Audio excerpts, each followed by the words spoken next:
We say we want a better future for young people, and in many places, we're actually getting better at identifying what kids and teens need. More support, more inclusion, more stability. But there's a quieter problem that doesn't get as much attention: follow-through. It's the difference between recognizing the symptoms and actually sticking to the plan. Not as a medical comparison, just as a simple way to describe a familiar human pattern. We notice a serious issue, we name it, we talk about it, and then the action becomes inconsistent. In this video, we're going to zoom out and look at what real support can mean in everyday life, why youth with disabilities often face bigger gaps during transitions, why systems sometimes stall after the awareness stage, and what progress can look like when support is consistent and humane.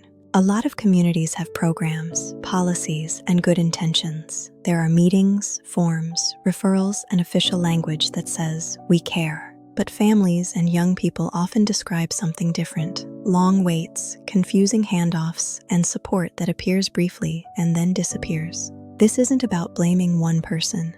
It's about recognizing a pattern.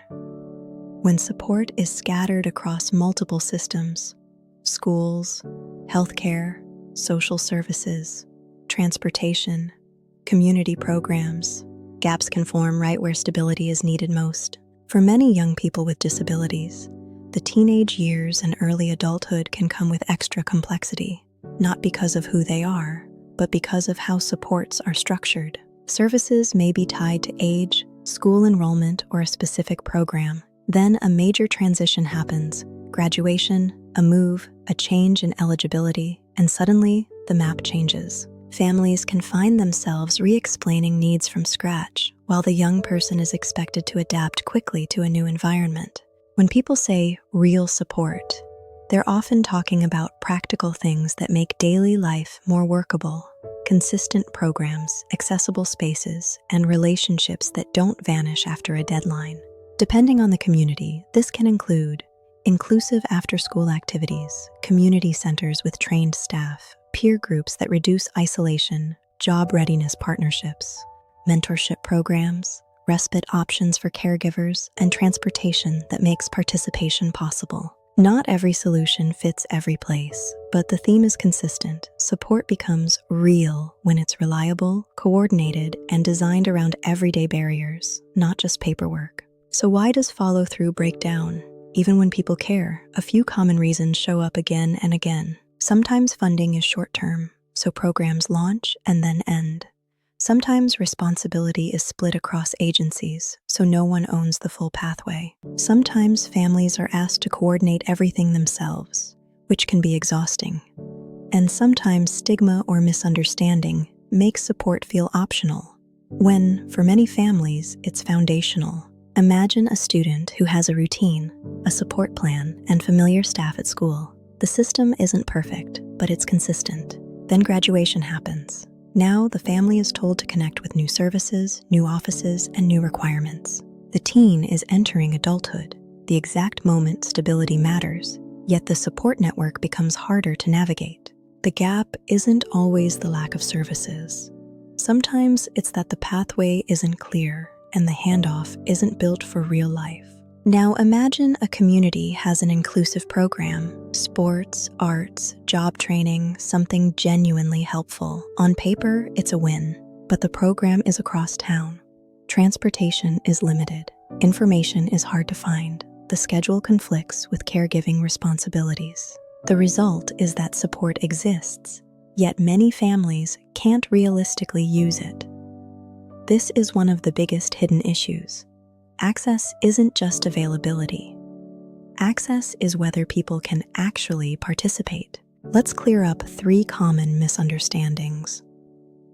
Myth number 1: if services exist, people can access them.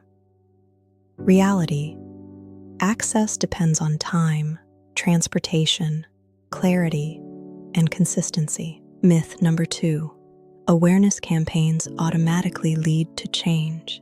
Reality: awareness can open the door, but systems need coordination to keep it open.